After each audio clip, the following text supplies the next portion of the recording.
dimanche 24 janvier 2026. Mesdames et messieurs, bonjour et bienvenue dans votre émission Nansouba Week de ce jour. Comme toujours, cette émission, on va à la découverte d'un artisan dans Bédi. Aujourd'hui, on découvre pour vous un jeune qui fabrique des foyers. Sa matière première, c'est de l'argile. Ça sera dans Bédi. Et puis, aujourd'hui, la grogne matinale, Adam Bachirou est de retour sur ce plateau pour la grogne matinale après quelques jours, quelques semaines d'absence. Il est là aujourd'hui pour nous parler de quoi? Pour nous parler de la situation de l'éclairage public dans la cité des Koboro. Et puis, Général Willy, en la personne de Wilfried Oyeniran, le promoteur de la compagnie Ola Culture, est également dans nos locaux aujourd'hui. Il nous parle de sa compagnie, il nous parle de l'association, quels sont les objectifs, quelles sont les activités et surtout qui sont ceux-là qui peuvent intégrer l'association. Le zapping viendra bien évidemment nous donner une pause dans cette émission. Merci de vous installer confortablement. On revient tout à l'heure pour l'émission proprement dite Nansouba Week.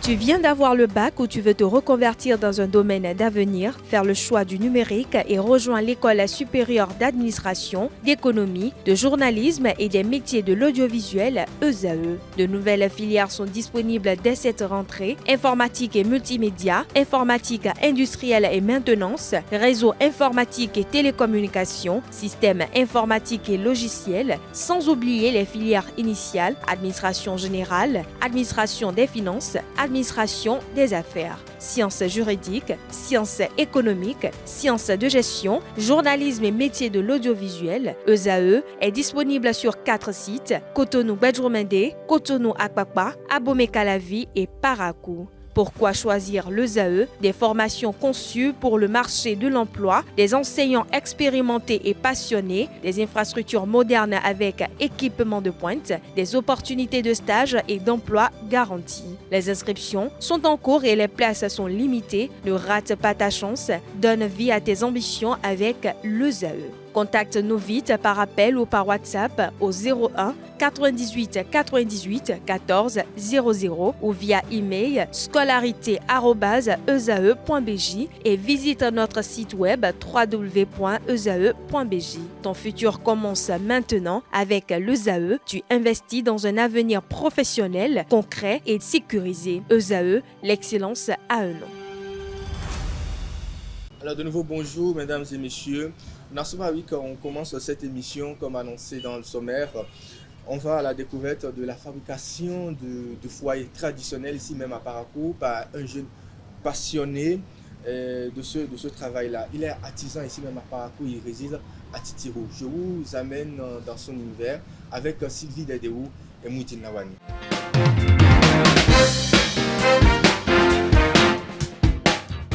Bonjour Marcel, bonjour à tous. Aujourd'hui, nous allons à la découverte d'une famille d'artisans qui perpétue un savoir-faire ancestral, la fabrication des foyers traditionnels en argile. Quelles sont les réalités autour de ce métier, les enjeux liés à ce métier, ainsi que les difficultés? Suivez-moi dans cette découverte.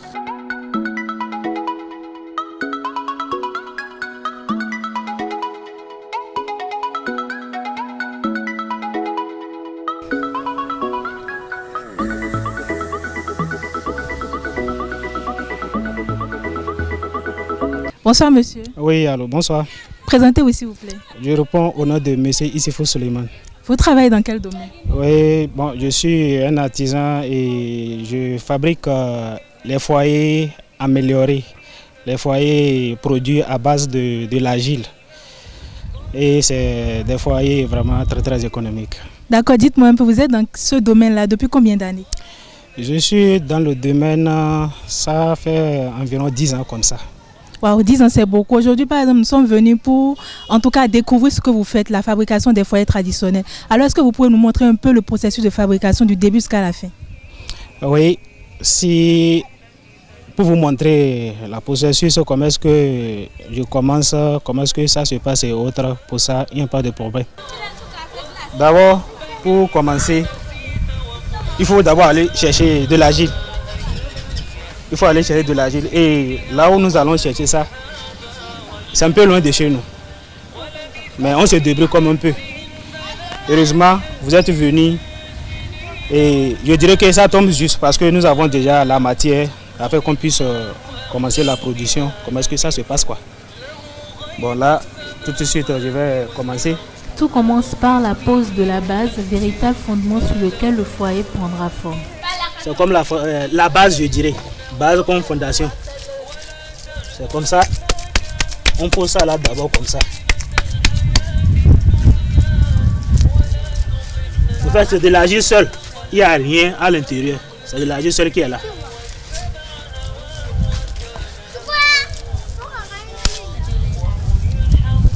Ensuite, l'artisan applique une première puis une deuxième couche afin de donner de la consistance et de renforcer la solidité du foyer. Voilà. On forme quelque chose comme ça. Et puis, on pose comme ça. On pose et puis il faut ajuster ça. Fermer la première couche comme ça. Il faut ajuster. Sinon, le foyer ne serait pas bien debout.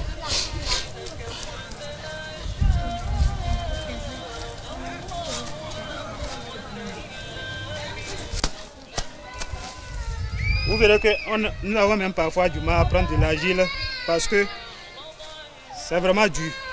C'est élastique quoi. Bon, excusez-moi trop, hein. Je peux le dire ainsi. Parce que si ce n'est pas bien dur, le foyer ne dure pas. Il faut que l'argile soit bien pétrie. Voilà mon pilon même. On pile ça bien même. On pile ça comme on pile yam pilé. On pile ça comme on pile yam pilé. Pour que ça soit un peu dur. Parce que plus c'est dur, plus c'est bien pétri. Toi-même, pour travailler, la tâche est facile pour toi. Donc, je vais me servir de deuxième couche.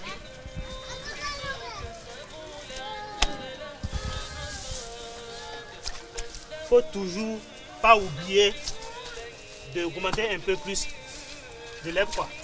Parce que sans ça, le foyer ne dure pas. Ça va vite se casser. Et puis comme ça, ce n'est pas bon.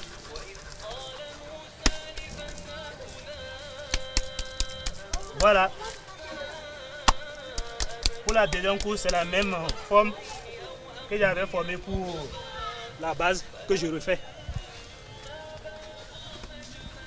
Voilà, c'est aussi, c'est pas compliqué. On pose de la même manière que j'avais posé pour la première couche quoi.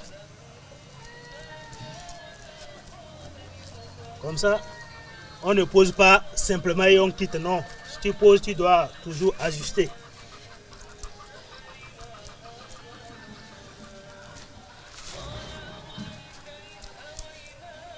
Voilà, comme vous le voyez.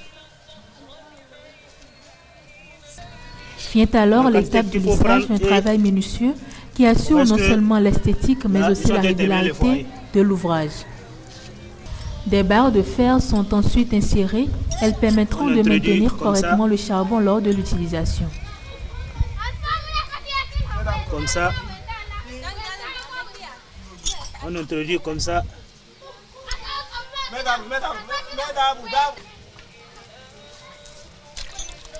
Voilà. Les fers sont déjà placés.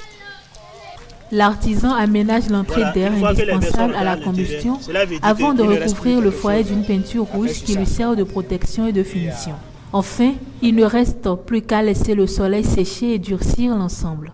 Le foyer est alors prêt pour être commercialisé et utilisé. J'ai suivi du début jusqu'à la fin la fabrication de ce foyer, c'est beau et fascinant. Oui. Alors j'espère pouvoir rentrer chez moi avec ce foyer en question. Oui. Alors, je fais partie de mes clientes aussi, on fait ça. C'est majoritairement les femmes. C'est elles qui cuisinent pour nous. Donc, comme vous le dites, c'est possible. Merci beaucoup. Alors, racontez-moi un peu l'histoire derrière ce métier-là. Si aujourd'hui, nous le faisons, on peut dire que c'est ce que Dieu a voulu. Moi, je suis dans Paraco, mais je viens de Djougou. Et je suis venu ici, j'étais élève, parce que je ne suis plus élève. Donc, j'allais au cours quand les moyens ne suffisaient pas Bon, à des moments donnés, on revient du cours et puis on sort juste pour aller nous distraire. C'est comme ça un jour, je sortais seulement, j'allais vers le terrain. Quand j'ai croisé, au fait, je devais passer devant une maison. J'ai vu un vieux en train de produire ça. Père à l'âme à ce vieux, il n'est plus de ce monde. Donc, c'est de là, j'ai été inspiré par ce que le vieux est en train de faire. Comme j'ai commencé 6 mois ou 7 mois après, comme ça, un de mes frères m'a suivi, lui aussi il a commencé. C'est comme ça, ainsi de suite. Et même notre papa dans la maison, comme on le dit, il n'y a pas de son métier. Quelque chose que tu vas faire gagner un peu, il n'y a pas de la honte dans ça. Le vieux aussi s'est lancé dedans. Vraiment, mon grand frère, je le félicite beaucoup, beaucoup même. Parce que sans lui, je ne saurais pas comment commencer pour pouvoir faire ça là. Parce que c'est lui qui m'a appris. C'est de lui que j'ai appris. Et les foyers là que vous voyez là, c'est vraiment très économique. Sur les autres foyers, si vous utilisez 2 sacs, avec ça là, un sac, voire 2 tiers de sac, vous pouvez utiliser ça. D'accord, merci beaucoup. J'ai fini avec toutes mes questions. Je vous remercie également de nous avoir accordé de votre temps pour venir à la découverte de votre métier. Merci. Oui, et pour ne pas aussi oublier, franchement, Dieu merci, aujourd'hui, ce que les foyers me rapportent, franchement, je remercie Dieu pour ça. Vous venez de suivre avec moi le parcours inspirant de cette famille d'artisans. Alors, quel choix faire? Modernité ou tradition? Mais sachez-le, il est possible de combiner les deux. Merci à Mouidine pour le cadrage, merci également à Marcel et à très bientôt pour un tout nouveau numéro de Beidi. Merci Sylvie pour ces belles images. J'espère que nous allons également faire un tour là-bas pour acheter notre foyer traditionnel. C'est écologique et c'est toujours bien de consommer local. Alors, on continue cette émission et cette fois-ci, on reçoit pour vous, et on ne va pas dire un grand absent, mais on va recevoir pour vous quelqu'un qui a toujours été là, mais qui à un moment donné s'est absenté pour des raisons personnelles. Lui, c'est Adam Bachirou, qui est notre éveilleur de conscience, qui vient également ici sur ce plateau pour sa veille citoyenne. On installe avec ceci.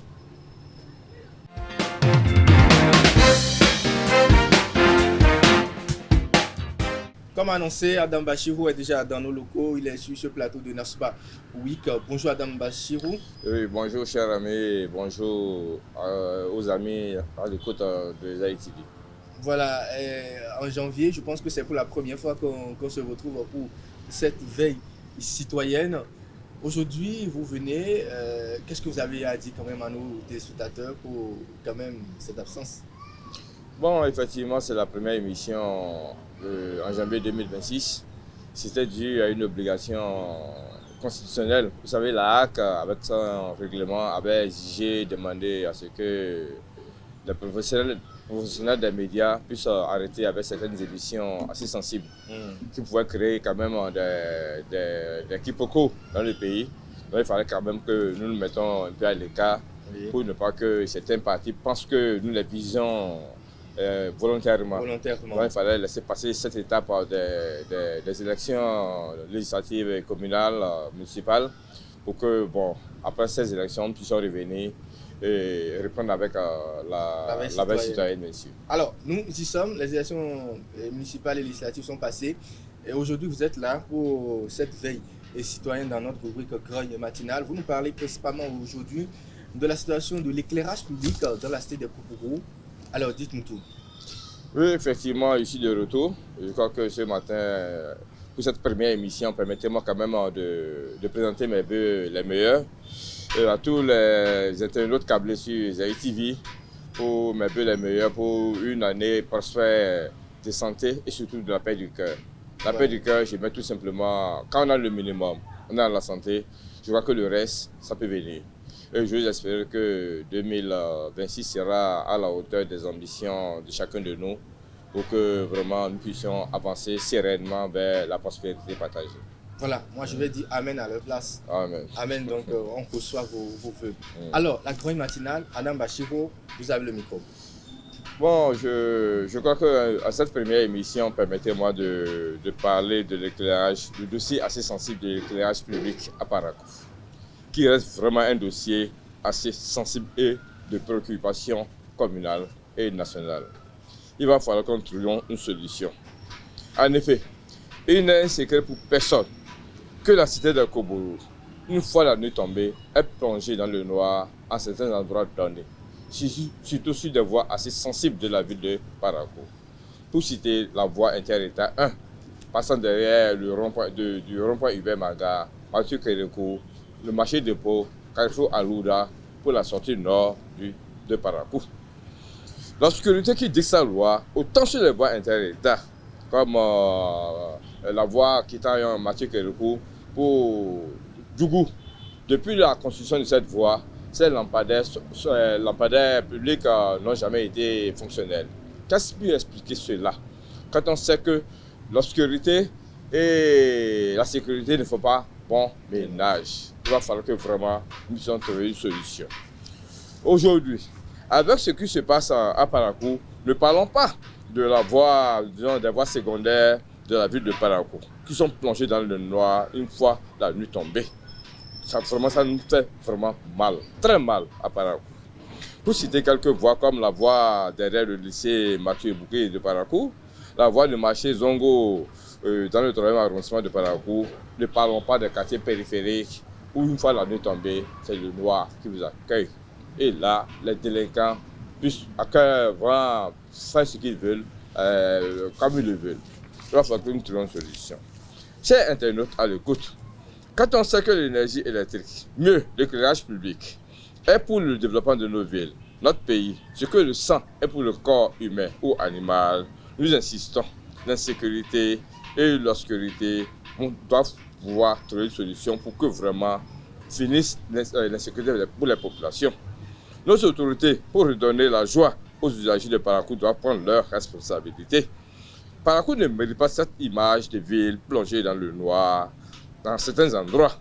Si les lampadaires solaires sont dans cet état calamiteux, imaginez un peu les lampadaires publics qui fonctionnent grâce à l'énergie conventionnelle de la SPEE quand il y a coupure dans la ville de Parakou.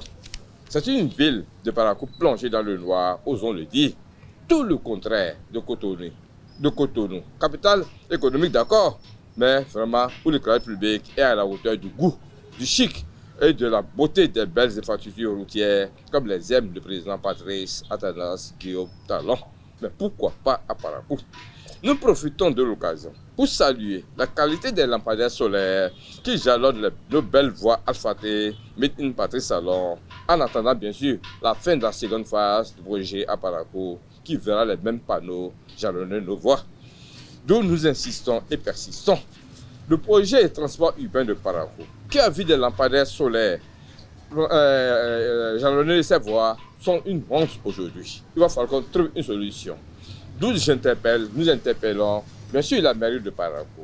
Sirat SA, le projet, l'entreprise Sino Hydro a trouvé des solutions pour que vraiment ces lampadaires puissent redonner la lumière à nos populations. Nous n'oublions pas le problème qui se pose avec les feux tricolores de Parakou. Une fois la nuit tombée, je veux dire que même dans la journée, ces feux tricolores sont plongés dans un silence ou dans l'obscurité, et vraiment c'est un problème grave pour Parakou.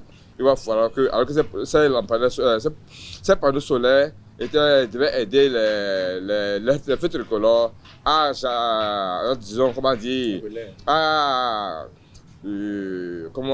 quel mot qualificatif, comment à mieux éclairer la voie, relayer. Non, à mieux, disons, aider les populations à sécuriser la ville de Parakou. C'est un carrefour assez important qu'ils ont doté de ces feux tricolores qui ne marchent plus. Il va falloir que nous trouvions une solution dans Parakou. Nous finissons ce matin avec cet appel à la future équipe municipale de Parakou. Un gros défi vous attend, chers cadres, car nous voulons quitter la liste des villes en retard qui reculent pour celles où on avance sérieusement et sereinement. Aucune excuse ne sera tolérée et acceptée, car vous aurez toutes les cartes en main pour que vive Parakou, capitale du septentrion, pour que vive une nouvelle dynamique dans l'éclairage public à Parakou. À bon entendeur, après le renouveau forcé dû à la période électorale, Adam Bachir est de retour pour sa veille citoyenne. Que Dieu bénisse le Bénin. À bon entendeur, bonne journée à vous. Voilà, que Dieu bénisse le Bénin. À bon entendeur, salut et bonne journée à vous. Merci beaucoup Adam Bachevou. Je vous en Vous êtes de prie. retour pour votre veille citoyenne. Et je pense que chaque week-end, on sera sur ce plateau On fera l'effort. pour faire le devoir hein, qui est notre. Merci à vous. Je vous en prie. On va faire une petite pause. Mesdames et messieurs, on fait une petite pause dans le zapping avant de recevoir ici sur ce plateau le promoteur de la compagnie Ola Culture, la personne de Wilfried Oyeniran, Général Willy, l'appelle-t-on. On revient sur ce plateau. Ouyebou.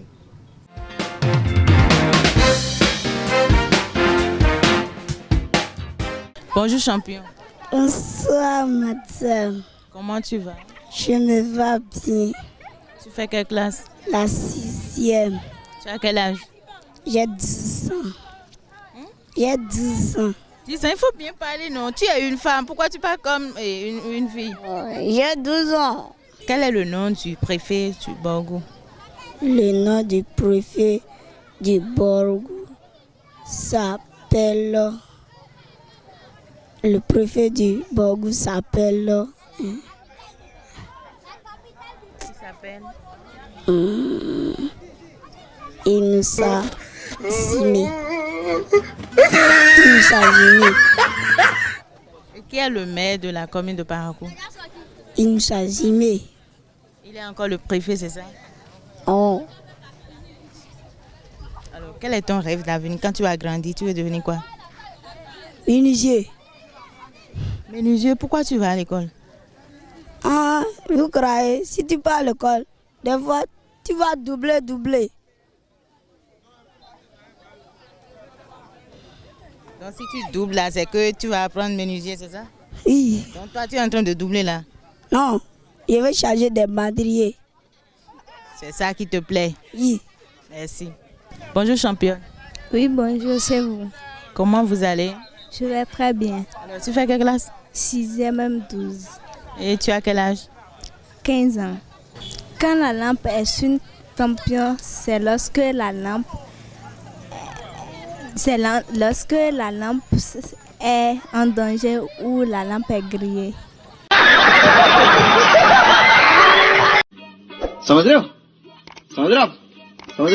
Quand dit-on sur la lampe est une tampion, c'est lorsque la lampe s'allume. La lampe travaille. Est-ce que ça travaille? Tu es sûr, c'est ce que vous avez appris ça? Bon, moi je ne me rappelle plus de tout ce qu'on nous a appris là. Alors, quel est le nom du maire de la commune de Parakou? C'est le monsieur. Il s'appelle monsieur. Je ne me rappelle plus. Tu connais pas le nom du préfet? Non. Préfet de Parakou, tu connais pas? Alors, quel est ton rêve d'avenir? Quand tu vas grandir, tu veux devenir quoi? Ce que je vais grandir, je vais devenir. Je vais faire make-up. C'est ça qui te plaît. Pourquoi tu vas à l'école? Parce que les parents disent de continuer les études pour avoir le BPC d'abord. Mais l'année prochaine, je vais abandonner les banques par la grâce de Dieu. Donc c'est seulement le BPC que tu veux? D'accord, merci.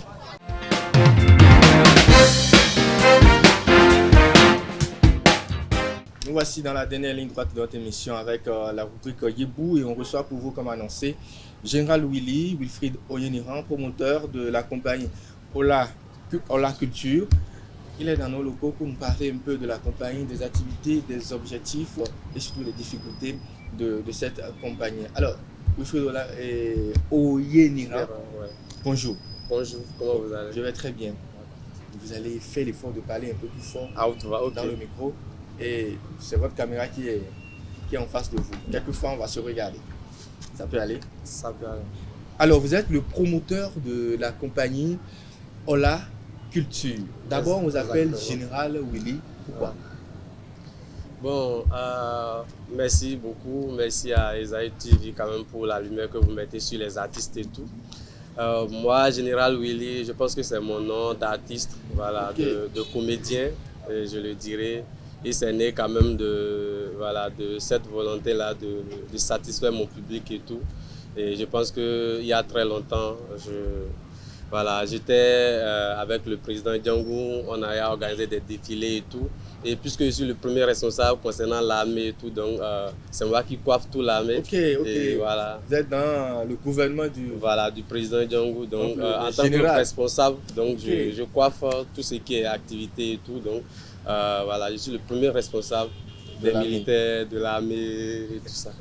D'accord. Aujourd'hui, vous êtes dans un autre rôle. Exactement. Qui est promoteur de l'association ou de la compagnie, je vais dire, Ola et Culture. Exactement. Alors, quand on entend Ola Culture, on entend Ola qui vient peut-être de, si je ne me trompe pas, hein, de Nago. Oui, Nago. Voilà. Et Culture, tout le monde sait ce que ça voudrait dire. Voilà. Alors, oui. dites-nous, Ola Culture, pourquoi c'est créé et pour quel but? La culture, d'abord, c'est déjà la grâce. Parce que même si nous sommes là avec Isaïe TV ce matin, c'est déjà une grâce. Donc, la culture, c'est un cadre artistique et culturel créé quand même pour donner une formation, pour permettre à ceux-là qui sont dans l'art et la culture de pouvoir exercer. Donc, c'est un cadre qui est créé quand même pour tout ce qui est artistique et culturel et tout. Donc, voilà pourquoi la culture a été créée. Voilà, un cadre de formation pour tout ce qui est artistique, culturel, pas culturel. Non, pas culturel. Alors, dites-nous, les activités que vous menez, quels sont vos domaines d'intervention? À la culture, nous menons beaucoup d'activités. Et comme je l'ai dit, c'est créé pour donner une formation à tous ceux-là qui se sentent dans l'art et la culture. Déjà, nous avons plusieurs sections où nous intervenons. Nous avons la section mannequinat qui se charge quand même de la promotion, de la valorisation de notre patrimoine et tout ça. Nous avons la section théâtre et nous avons la section slam, la section conte, la section danse traditionnelle. Donc c'est tout un ensemble. Et je pense que pour finir, il y a une section cinéma. Voilà, au niveau de la compagnie de la culture. Donc c'est un cadre où quand vous êtes passionné par quelque chose, quand vous êtes passionné par que ce soit la danse, le mannequinat, voilà, tous ceux dont j'ai cité, vous pouvez quand même trouver votre place à la culture pour pouvoir exprimer pourquoi aux gens vivent votre passion. Exposer votre passion. Ouais. Alors dites-nous, pour intégrer la culture, qu'est-ce qu'il faut pour intégrer l'association? Est-ce qu'il faut se lever un matin et dire ok, j'intègre la culture ou bien il y a des modalités? Bon, les modalités dans la compagnie de la culture, je pense que c'est simple. Hein. Là-bas, c'est la rigueur, c'est le travail. Donc, déjà, pour intégrer la compagnie de la culture, il faut que vous soyez passionné. Et ça fait partie des critères, que vous soyez discipliné et disponible pour travailler. Donc, à part les frais d'inscription qui vous donnent droit à votre t-shirt, badge et les petits trucs de répétition, je pense que vous n'avez rien à payer la formation. Oui, ça se lève à 5 000 francs, c'est tout. Voilà, sinon, pour les frais de formation, voilà, c'est gratuit. C'est gratuit. Ouais. Donc, vous venez et vous faites former gratuitement. Oui, c'est une volonté pour nous d'accompagner quand même la jeunesse et tous ceux-là qui ont envie de vivre leur passion. Voilà, et la culture, beaucoup de domaines d'intervention. Et je me demande comment est-ce que vous arrivez quand même à faire vos activités. Est-ce qu'il n'y a pas des difficultés qui vous autour? C'est une question fétiche. Hein. Voilà, je pense que je m'attendais à ça. Parce que nous existons depuis 2023, mais légalement enregistré en 2024. Donc je pense que depuis la création de la culture, ça n'a pas été facile. Il faut dire que nous évoluons sur fonds propres. Et donc, il n'y a pas vraiment de soutien, comme on le dit. Nous sommes passionnés, nous travaillons, il y a beaucoup de projets, mais il n'y a pas de soutien derrière. Et comme je l'ai dit tout à l'heure, et tout ce que nous faisons, parce que la belle preuve, on ne prend pas les frais de formation, donc nous valorisons à notre manière l'art et la culture. Donc déjà, nous avons des activités, que ce soit festival ou des activités parallèles, que nous, genre, il faut tout le temps aller sur fonds propres, cotisation avec les membres et tout. Donc difficilement on s'en sort, mais puisqu'on est passionné, on donne le moyen quand même d'y aller. C'est vrai, parfois il faut serrer quelques amis, quelques partenaires c'est pas souvent facile comme je le dis. Et donc nous avons juste des partenaires techniques Sinon, voilà, c'est pas du tout, c'est pas encore ça et c'est chaud. Et en tout cas, on se donne le moyen d'y arriver. Bon, avec la grâce de Dieu, ça va donner ce que ça va donner et surtout avec la rigueur du travail que vous menez. Et parlons de projets. Dites-nous, quels sont les projets en vue de cette association parce que je sais que vous faites beaucoup de choses. Ouais, les projets en vue, je pense que nous avons quand même, déjà, nous avons un projet qui est Aurore de paix. Aurore de paix, pour nous, comme je l'ai dit en tant qu'artiste, c'est notre rôle de sensibiliser la population, d'éduquer la jeunesse et tout. Donc pour nous, c'est le rôle principal d'un artiste parce que nous avons une communauté, donc nous utilisons l'art et la culture pour sensibiliser, pour éduquer. Et je pense que ça fait partie des objectifs phares de la compagnie de la culture. Donc déjà, comme je l'ai dit, nous sommes dans une période électorale. Et là, nous en tant qu'artistes, sans prendre parti bien sûr, parce que c'est notre rôle, on se dit, voilà, il va falloir quand même sensibiliser la jeunesse, sensibiliser la population sur comment se comporter en période électorale, en période de troubles et tout ça, pour prévenir quand même tout ce qui pourrait arriver, voilà, pour promouvoir la paix et la cohésion sociale. Donc c'est ce projet-là qui est sur la table actuellement.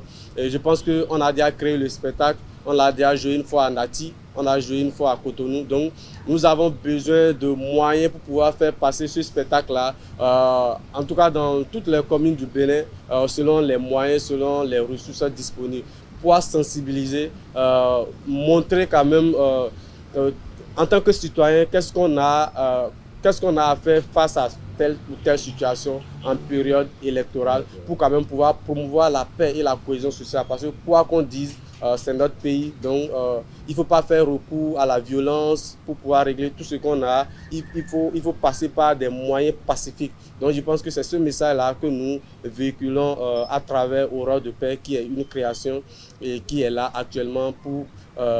qui attend quand même des financements, des accompagnements pour pouvoir circuler dans toutes les communes, en tout cas dans les coins et recoins du Bénin. Merci. Alors merci beaucoup d'être passé sur ce plateau. À la culture, vous avez votre siège, se situe où? Oui, le siège de la compagnie à la culture est situé ici, juste à côté de l'hôtel Marie-Rose, en face du portail principal de l'hôtel Marie-Rose, à Arafat, ici même à Parakou. Ok.